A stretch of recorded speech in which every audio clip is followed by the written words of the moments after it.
एक दिन उसने ईशाल का पीछा किया और उसे अपने घर के पीछे छड़ी हिलाते हुए देख लिया। वह इस छड़ी को चुराने का पक्का इरादा कर चुका था।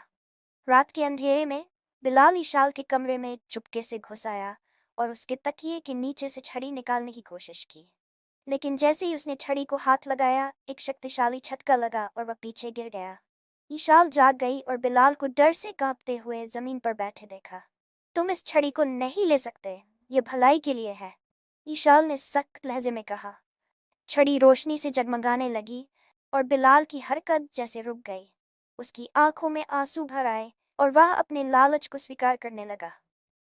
ईशाल ने छड़ी की शक्ति को समझते हुए कहा, इसके दिल को कोमलता प्रदान हो। छड़ी ने रोशनी की एक कोमल किरण छोड़ी और बिलाल के दिल में एक अजीब सा सुकून महसूस हुआ। वह अपनी गलती पर शर्मिंदा हुआ और वादा किया कि वह अपनी दुकान से गरीबों की मदद करेगा, बजाय इसकी धन इकट्ठा करे। इसके बाद बिलाल सच में बदल गया।